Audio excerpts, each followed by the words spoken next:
Bismillahirrahmanirrahim. Assalamualaikum warahmatullahi wabarakatuh. Selamat pagi, selamat siang, selamat sore teman-teman semuanya. Semoga semua dalam keadaan baik, sehat, dan semangat untuk terus belajar ya. Kita pada pertemuan kali ini pertemuan ke-11 ya, setelah kemarin tatap virtual atau sinkronus. Sekarang kita kembali ke asinkronus. Di sini kita akan membahas mengenai penulisan artikel dan makalah, di mana penulisan artikel dan makalah ini berkaitan dengan tidak hanya tugas, tetapi juga nantinya diharapkan Anda memperoleh pandangan dan juga wawasan mengenai cara-cara penulisan artikel. Artikel itu meliputi banyak hal ya, termasuk di dalamnya opini. Tapi kalau makalah ini sifatnya akademik dan untuk tujuan-tujuan forum akademik. Baik, kita langsung saja memulai perkuliahan ini untuk membahas topik atau materi pada pertemuan ke-11. Oke, indikator dari keberhasilan materi ini adalah menjelaskan perbedaan artikel dan makalah, kemudian sistematikanya, kemudian menyusun kerangka dan mengembangkan kerangka baik artikel maupun makalah ya. Rujukannya tetap sama dari buku menulis ilmiah, buku ajar MPK Bahasa Indonesia ya, dari tim MPK. Nah, ini kita mulai dulu dengan membahas artikel ya. Artikel itu apa? Artikel itu ya karya tulis lengkap yang dimuat di jurnal ilmiah, majalah, buletin, atau surat kabar. Nah, di sini kita tentu tahu ya bahwa artikel itu tidak sekedar atau tidak sekadar bentuk jurnal ilmiah atau bentuk karangan ilmiah, tapi dapat pula berarti tulisan opini yang berdasarkan pada fakta-fakta ya, tapi bukan fiksi. Ya, sekali lagi. Jadi itu bisa nanti terbit di majalah, buletin, ataupun surat kabar. Misalnya ini, Anda menulis tentang artikel tertentu. Nah, artikel misalnya judulnya cara lain menulis opini, atau mungkin cara lain membobol ATM misalnya, itu tapi kurang baik ya contohnya. Cara lain melejitkan potensi anak misalnya. Nah, itu juga boleh. Nah, ini bisa dimuat di berbagai media, termasuk di dalamnya adalah buletin ya, majalah, seperti ada majalah basis misalnya untuk artikel yang sifatnya itu filsafat ya dan eksplorasi tertentu. Nah, ada juga majalah Tempo, macam-macam ya, ada banyak majalah, termasuk di dalamnya majalah-majalah yang berisikan tentang hiburan seperti fashion dan seterusnya. Buletin juga sama ya, dan surat kabar juga ini semacam koran ya, surat kabar itu, tapi kan bentuknya macam-macam. Surat kabar online juga bisa masuk di sini. Nah, sedangkan jurnal ilmiah itu adalah jurnal yang memang fokus pada kajian-kajian ilmiah, termasuk di dalamnya di prodi masing-masing tentu punya contoh-contoh atau punya majalah yang dikelola oleh prodi Anda.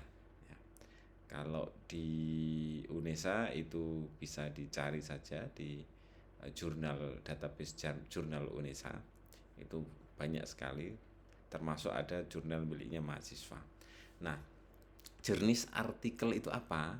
Ya, pertama itu artikel hasil penelitian, dan juga artikel non penelitian, dan terakhir artikel populer. Nah, Anda kalau melihat misalnya ya, membaca koran koran Jawa Pos kalau di Surabaya ya. Di Jawa Pos di halaman eh, tidak terlalu belakang ya, mungkin halaman ketiga, keempat atau kelima, itu ada namanya rubrik. Rubrik terus dikasih judul itu opini. Nah, itu masuk artikel populer. Jadi tulisan-tulisan di opini Anda juga bisa menuliskannya. Itu termasuk artikel populer. Demikian juga kalau lihat di Kompas ya. Nah, Kompas itu juga di dalamnya ada opini, dan itu termasuk artikel populer. Nah, ada artikel non penelitian. Non penelitian ini apa? Non penelitian yang dimaksud kalau artikel populer ya bisa di dalamnya itu bebas opini, kemudian bisa mengaitkan hasil-hasil penelitian tetapi tidak ada struktur penulisan yang ketat ya, sistematika yang baku, tidak. Nah, kalau non penelitian juga mirip, tetapi bedanya di artikel non penelitian ini biasanya disajikan dengan bahasa yang tetap ilmiah bahasanya, bahasa akademik. Cuman dia tidak disusun secara sistematis seperti pendahuluan atau latar belakang, metode penelitian, kemudian tinjauan pustaka, itu tidak ada di artikel non penelitian. Apalagi artikel populer ya. Artikel populer itu mirip esai. Nah, ini juga tidak ada artikel non penelitian. Nah, sedangkan artikel hasil penelitian itu tetap disusun berdasarkan metode dan sistematika penulisan ilmiah seperti yang tadi saya sebut. Jadi bedanya di antara tiga jenis ini, artikel hasil penelitian itu disusun dengan sistematika yang baku seperti latar belakang, tujuan, kemudian metode penelitian, hasil penelitian, diskusi, kesimpulan, disusun dengan bahasa akademis, dan isinya adalah data-data ilmiah yang dianalisis. Sedangkan non penelitian tidak mengandung atau tidak menganut sistematika ya, sistematika penulisan ilmiah seperti latar belakang, itu tidak ada. Maksudnya latar belakang, metode dan seterusnya itu tidak ada, tapi disusun secara bebas. Namun bahasanya tetap bahasa ilmiah ya, bahasanya ya. Nah, artikel populer itu cenderung tidak memakai bahasa ilmiah ya. Dia lebih ke corak penulisan populer ya, tidak ilmiah, itu bedanya. Nah, kita bisa lihat di sini artikel penelitian itu disarikan dari hasil penelitian, kemudian dimuat di jurnal biasanya ya, jurnal. Kalau non penelitian ya bukan merupakan hasil penelitian ya, disebut juga dengan artikel konseptual, dapat dimuat di jurnal ilmiah tapi umumnya tidak ya. Ini bisa berupa tulisan-tulisan teori-teori tertentu ya, dan bukan penelitian. Sistematikanya, nah ini yang saya sampaikan tadi ya. Kalau penelitian itu jelas di sini ya, ada metode, ada hasil dan diskusi. Tapi kalau non penelitian tidak ada itu. Dan kadang tidak nah, kalau judul kan sudah pasti, nama penulis kan pasti ya. Abstrak dan kata kunci seringkali tidak ada juga di artikel non penelitian. Ya. Tapi sebaiknya tetap ada untuk menggait ya, bergantung di mana ini terbit. Ya. Bergantung di mana ini terbit. Lihat yang paling mudah ya, sistematika penulisan artikel penelitian itu ada pendahuluan, metode, hasil dan diskusi, simpulan dan syarat. Terakhir wajib daftar rujukan. Nah, sekarang kita lihat judul artikel, baik ilmiah ataupun yang lainnya ya, kecuali nanti populer ya.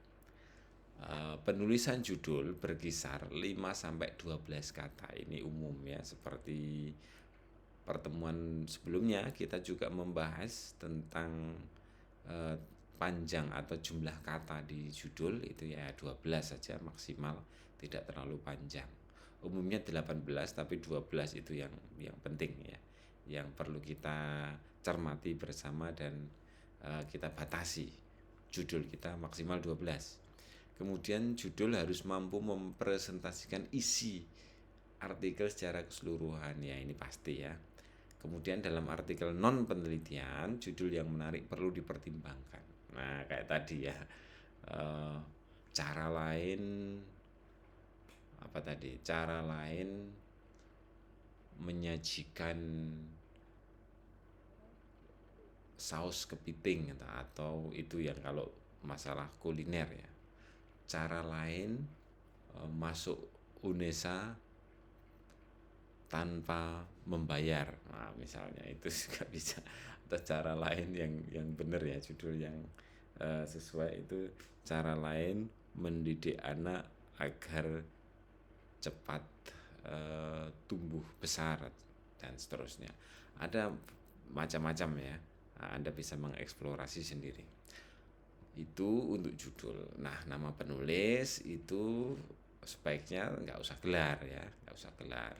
Perlu dicantumkan nama lembaga biasanya. Ini untuk khususnya untuk artikel penelitian dan non penelitian. Abstrak dan kata kunci. Nah, abstrak itu intisari ya, intisari dari keseluruhan artikel. Biasanya itu yang memuat masalah. Masalah itu apa yang diangkat, kemudian metode, cara atau tahapan dalam melakukan penelitian maupun pemikiran, kemudian hasilnya apa dan simpulannya apa atau temuannya apa. Biasanya abstrak sih 100-200 kata. Ada yang mematok standar 300 kata maksimal. Tapi kita patok saja untuk abstrak itu 100-200 kata saja maksimal ya. Nah, kata kunci ini penting untuk apa? Agar terutama di era internet ini pencariannya itu mudah. Jadi kata kunci itu kalau di database jurnal-jurnal dan juga Scopus misalnya, kita mengetikkan kata tertentu misalnya ya. Nah, itu kata kunci ini akan membantu menghubungkan yang Anda cari dengan data yang dimiliki dalam artikel yang sudah ada. Nah, itu kata kunci menunjukkan biasanya bidang kita dan fokus penelitian atau fokus bahasan. Jumlahnya biasanya ya 3-5, maksimal itu 5 itu. Dan dapat berupa kelompok kata. Misalnya media internet, nah itu bisa. Atau ruang kelas misalnya, itu kan 2 kata ya, dan seterusnya itu bisa. Nah, kata kunci berfungsi untuk komputerisasi informasinya, itu sudah saya sampaikan tadi ya. Nah, kita lihat sekarang di bagian pendahuluan, pendahuluan itu ada beberapa hal yang perlu kita perhatikan isinya ya. Jadi di pendahuluan artikel penelitian maupun non penelitian itu perlu disampaikan hal-hal seperti latar belakang atau rasional dari penelitian. Nah, kenapa Anda meneliti? Nah, itu. Dan pentingnya penelitian Anda itu perlu disampaikan di latar belakang. Kemudian masalah. Ya, masalah ini bisa dirumuskan. Biasanya ada di rumusan masalah. Sekaligus rencana pemecahannya kalau ada. Ya, tapi biasanya rumusan masalah atau masalah ini yang penting, atau pertanyaan penelitian kalau dalam artikel penelitian ya. Kemudian rumusannya ini harus atau idealnya disertai dengan harapan dan manfaat kalau ada ya. Tapi yang jelas latar belakang dan masalah ini harus wajib ya sifatnya. Nah, kadang juga perlu menjadi catatan, pendahuluan itu perlu memaparkan penelitian terdahulu untuk apa? Untuk memposisikan penelitian kita itu jangan-jangan sudah dilakukan orang lain. Kalau ada penelitian yang berkaitan, bedanya penelitian yang sudah ada dengan milik kita itu apa? Itu namanya positioning ya. Itu bisa disampaikan secara singkat ya. Lalu metode atau tahapan atau cara penelitian yang sudah kita lakukan bagaimana? Nah, ini berisi tentang bagaimana cara kita mengumpulkan data ya. Bagaimana cara kita mengumpulkan data. Misalnya dengan wawancara, dengan kuesioner, menyebar angket dan seterusnya itu. Kemudian siapa atau apa sumber datanya. Misalnya kalau sumber datanya itu kita mewawancarai pejabat, mewawancarai kaprodi, mewawancarai dosen, mewawancarai tukang bakso, mewawancarai tukang toko kelontong atau pemilik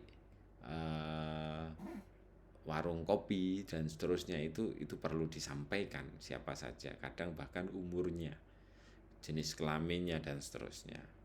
Lalu bagaimana data dianalisis? Cara Anda menganalisis bagaimana? Misalnya dengan analisis konten, menganalisis kata per kata dari hasil wawancara kita misalnya, atau analisis statistik dari hasil kuesioner dianalisis, oh ternyata sekian persen itu melakukan ini, sekian persen tidak setuju ini dan seterusnya, dan waktu penelitian jika diperlukan. Lalu hasil dan diskusi itu isinya apa aja? Nah, di bagian ini hasil dan diskusi kita perlu memaparkan hasil yang diperoleh dalam analisis data yang disajikan ya. Itu misalnya kita melakukan penelitian tentang survei ya. Sekarang kan lagi musim pemilu ini, siap-siap untuk pilpres ya. Kita melakukan survei misalnya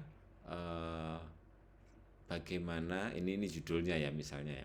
Judulnya adalah tentang bagaimana pandangan pemilih pemula, katakanlah mahasiswa semester 1 atau 3 terhadap calon-calon yang ada. Nah, kita melakukan survei, Anda sebarkan ke semua mahasiswa di UNESA misalnya. Nah,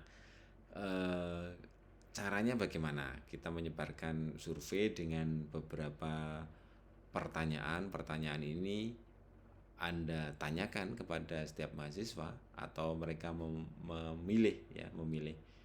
Nah, hasil dari analisis adalah misalnya ini berapa persen mahasiswa yang berumur sekian sampai sekian, katakanlah berumur 17 sampai 22 yang memilih pasangan tertentu, berapa persen.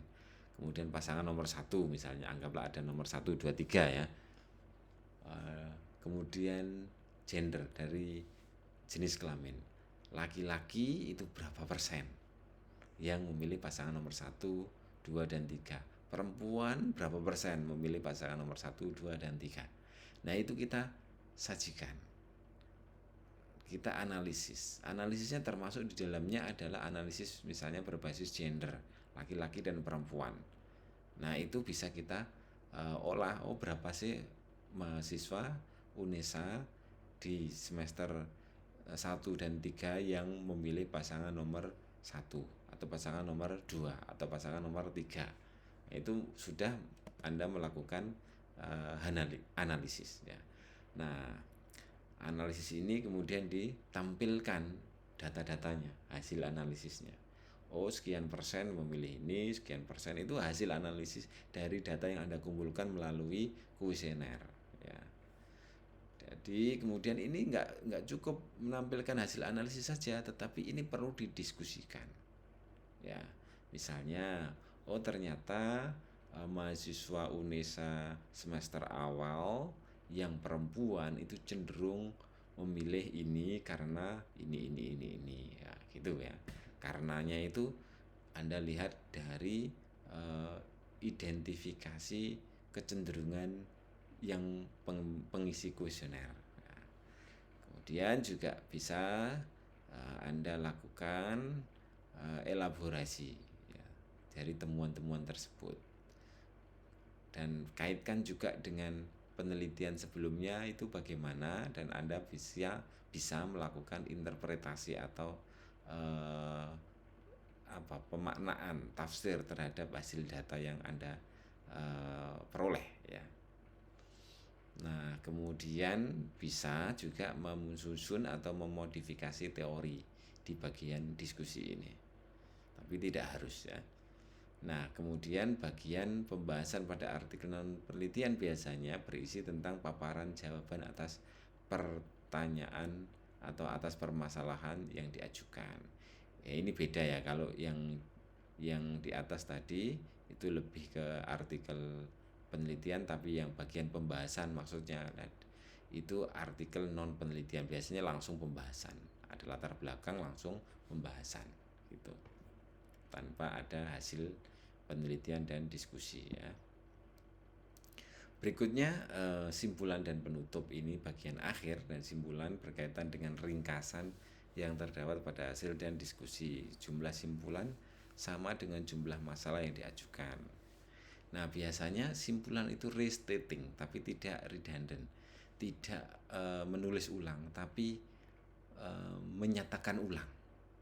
Beda ya, kalau menulis ulang Anda menulis hasil-hasil itu kan copy paste, misalnya di latar belakang diambil sedikit, metode diambil sedikit, hasil analisis diambil sedikit, diskusi diambil sedikit, tidak. Tapi Anda menyatakan ulang, ditulis kembali, dinyatakan bahwa penelitian ini begini sampai pada melingkupi atau isinya itu ya tentang masalah, kemudian hasil dari temuan penelitian, kemudian diskusi dan penutup itu ya. Biasanya isinya simpulan 1 paragraf sangat cukup ya. Daftar rujukan sekarang terakhir. Daftar rujukan ini mengacu pada sumber yang tentu saja ditulis atau dicantumkan dalam tulisan Anda. Biasanya penulisan daftar rujukan bergantung pada gaya selingkung jurnal ya. Ada yang memakai abjad, misalnya penulisannya dari nama yang dirujuk itu A sampai Z, atau ada yang pakai angka-angka seperti IEEE itu pakai angka-angka 1, 2, 3 sesuai dengan urutan yang dikutip itu. Sayangnya ini enggak ada contoh ya. Baik, sekarang kita akan membahas tentang ini artikel populer khusus ini ya. Nah, ini tadi sudah saya sampaikan di awal bahwa artikel populer itu biasanya dimuat di majalah ya, surat kabar, buletin, ataupun yang versi online. Tapi bukan jurnal ya, sekali lagi bukan jurnal. Nah, menggunakan bahasa populer yang mudah dipahami oleh pembaca. Opini dan gagasan dalam artikel populer disertai bukti yang berupa pengutipan kesaksian, biasanya itu, atau kadang itu contoh-contoh juga bisa, atau cerita-cerita tertentu. Itu sifatnya memang opini ya untuk artikel populer ini. Nah, penulisan artikel populer, judul itu diusahakan semenarik mungkin ya. Biasanya 1-2 kata sudah kadang cukup ya. Misalnya Anda menulis tentang politik dinasti misalnya, itu 2 kata cukup misalnya. Atau apalagi lah ya yang provokatif kira-kira, atau kuatnya politik dinasti, nah misalnya seperti itu. Nah, atau judul yang lain, pentingnya politik dinasti, nah itu juga bisa sebaliknya ya, bisa agar ada sifat perdebatan. Nah, itu semakin menarik kalau ada perdebatan dalam artikel populer, karena kita menyampaikan gagasan, dan gagasan itu perlu untuk mengubah pandangan orang, ya, mengubah pandangan orang. Nah, topik yang dibahas itu biasanya terkini dan populer di masyarakat. Misalnya kalau Anda menulis tentang masalah-masalah kekinian, ya, terkait dengan hal-hal yang sedang hangat dibincangkan, nah itu penting sekali, ya. Saya contohkan tadi di koran-koran itu ada, ya, di Opini, Jawa Pos maupun Kompas dan koran-koran lainnya, ya. Dan gayanya tentu saja mengacu pada gaya selingkung media yang dituju atau media yang memuat, ya. Jenis artikel populer itu ada eksposisi, humor, expose, informatif, pariwisata, dan seterusnya. Termasuk di dalamnya ada artikel inspirasional, pengalaman individual, profil, features, dan new journalism. Nah, ini ada macam-macam contoh, banyak sekali contoh itu, ya. Yang inspirasional ini kalau Anda baca koran Kompas hari Minggu, ya, hari Minggu itu ada rubrik, saya lupa judul, rubrik udar rasa, itu inspirasional biasanya, ya. Dan sifatnya itu adalah kadang itu ya bisa macam-macam, humor juga kadang masuk di situ. Jadi tidak harus monoton humor itu satu frame saja, tetapi bisa humor yang inspirasional itu juga bisa. Kalau profil itu beda, profil itu membahas tokoh tertentu yang penting dan sedang dibicarakan, ya. Misalnya kalau nanti bulan November ini kan bulan ini, ya, bulan apa, pahlawan, hari pahlawan, ya, misalnya. Nah, kita perlu menulis tentang sejarah, misalnya profil Bung Tomo dan seterusnya, itu bisa, ya. Nah, selain artikel populer dan juga ini tadi ilmiah dan non ilmiah, makalah ini, kalau ini udah, ini pasti Anda akan bergelut dengan makalah nanti. Jadi mungkin semester 1 sudah mulai, ya. Semester 2, 3, 4, 5 dan seterusnya akan sering-sering menulis makalah. Ya, biasanya makalah ini disebut kertas kerja atau paper. Dipresentasikan dalam seminar, kongres, workshop, dan lain-lain. Berjumlah sekitar 15 sampai 25 halaman. Sistematika makalah terdiri atas 3 bagian: pendahuluan, isi, penutup, ya. Nah, ini kita lihat makalah ini penting, kita fokus di sini dulu. Makalah deduktif, induktif, dan campuran. Biasanya kalau makalah deduktif itu makalah yang penulisannya didasarkan pada kajian teoritis, ya. Ini yang deduktif. Kalau induktif itu berdasarkan data empiris di lapangan. Bedanya gini, ya, teoritis dan data empiris. Kalau teoritis itu membahas tentang hal-hal yang sifatnya konseptual, teori-teori yang ada kita bahas, kemudian kita sambungkan dengan kasus tertentu. Nah, kalau induktif itu dari kasus dulu, kasusnya ini baru kita cari, oh ternyata kasus ini itu menyeratkan sebuah teori tertentu atau berkaitan dengan hal tertentu yang itu bagian dari teori tertentu. Nah, itu bedanya. Jadi untuk mengawalinya, jadi penyajiannya, penyampaiannya itu dimulai dari teori. Kalau yang deduktif, kalau induktif itu dimulai dari kasus, ya, biasanya itu, atau data-data empirik, ya. Kalau campuran apa, ya, menggabungkan kajian teori dengan data empiris, biasanya begitu. Bagaimana kita mempersiapkan makalah? Pertama, ya, mengidentifikasi sumber topik, memilih topik, membatasi topik, merumuskan judul, merumuskan tesis. Tesis itu maksudnya adalah tesis statement, pendapat kita, gagasan utama, opini kita. Saya berargumen bahwa Gunung Merapi itu akan meletus 3 tahun lagi berdasarkan temuan ilmiah yang mengaitkan antara iklim saat ini dengan iklim-iklim sebelum-sebelumnya. Nah, misalnya itu opini Anda kemudian didukung oleh data-data gitu. Jadi gagasannya harus muncul, itu tesis, ya. tesis. Saya berpendapat bahwa semakin tinggi letak geografis orang itu berasal atau tinggal, misalnya di Gunung Bromo, maka semakin tinggi cara penghormatannya terhadap sesama misalnya. Ya, artinya moralnya lebih baik kalau tinggalnya di dataran lebih tinggi ya. Misalnya Anda berpendapat seperti itu ya boleh silakan, itu argumentasi. Ya, meskipun debatable ya silakan saja. Menyusun kerangka makalah itu. Jadi setelah Anda berpendapat ya, segera disusun dan dikumpulkan jenis bahannya. Apa itu? Ya biasanya ya artikel-artikel, tulisan-tulisan, buku-buku, data-data dan seterusnya itu ya disiapkan.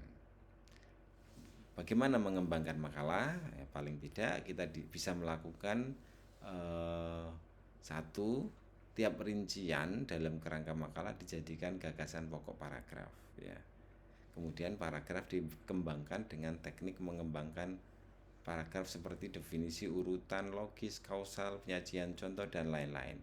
Maksudnya ini ya kita bisa pertama ya untuk sebelum menyusun itu membuat poin-poin dulu. Jadi paragraf pertama itu isinya ini, paragraf kedua isinya ini, paragraf ketiga isinya ini. Nah, tiap-tiap poin itu kemudian Anda kembangkan. Ide pokoknya tadi dikembangkan, ditulis dengan memberikan contoh dan urutan logis. Ya. Itu caranya. Jadi Anda membuat kerangka dulu, judul. Kemudian paragraf pertama Anda menulis tentang ini, paragraf kedua tentang ini, paragraf ketiga tentang ini. Nah, yang saya maksud ini itu adalah gagasan pokoknya. Nah, gagasan pokok itu bisa dikembangkan lewat definisinya, lewat urutan logis, masalah kausal atau sebab akibat dan seterusnya. Itu cara mengembangkannya. Kemudian dapat juga Anda menyajikan kutipan atau data-data empirik lainnya. Nah, sistematika makalah bagaimana? Mengembangkan sistematika makalah. Misalnya pendahuluan ini ya. Kalau makalah tidak sedetil tadi ya artikel ilmiah ya. Kalau makalah itu pendahuluan, permasalahan gitu aja, pembahasan langsung dan penyimpulan. Jadi 4 hal ini yang perlu ada dalam makalah. Misalnya di latar belakang ya Anda sajikan pemilihan topik. Ya, pemilihan topik, kenapa Anda memilih topik itu, kemudian pentingnya apa untuk dikaji, untuk diteliti, untuk dibahas, mengapa itu penting. Kemudian permasalahannya berisi inti dari hal yang Anda bahas ya. Biasanya ya tidak selalu kalimat tanya, tapi umumnya memang kalimat tanya ya. Nah, pembahasan barulah Anda sampaikan data, fakta, teori atau apa saja yang akan menjawab atau membahas permasalahan yang Anda angkat. Nah, baru kemudian penyimpulan. Itu makalah pada umumnya begitu ya.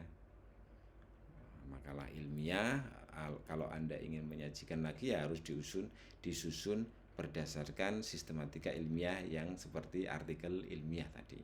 Itu boleh. Kalau makalah ilmiah ya. Nah, tahap yang paling penting dan sering dilupakan itu biasanya menyunting atau mengedit. Setelah Anda menulis selesai semua, harus dibaca lagi, diperbaiki ejaan, tulisan, bahkan isi. Ya. Kemudian sistematikanya juga dilihat lagi dan terutama penggunaan bahasa. Apakah bahasa akademik atau bahasa populer atau apa, itu harus diedit, disunting ya. Wajib itu sifatnya. Nah, penilaian makalah atau menilai makalah itu bisa didasarkan pada biasanya makalah yang baik itu bagaimana, judul dan isi itu sesuai. Kemudian masalah yang diangkat ya, rumusan masalah itu jelas dan tajam ya. Kebenaran pembahasannya bagaimana, apakah sudah sesuai atau belum, dan ketepatan simpulannya bagaimana. Terakhir tata tulis ya. Yang jelas kalau diisi ya kebenaran pembahasan dan ketajaman perumusan itu inti. Itu aja mungkin hari ini saya sampaikan terima kasih. Nanti kita semoga bisa berlatih ya. Terima kasih, saya akhiri. Assalamualaikum warahmatullahi wabarakatuh. Selamat pagi, siang, dan sore. Salam sejahtera, Om Swastiastu, Namo Buddhaya. Salam kebajikan. Assalamualaikum.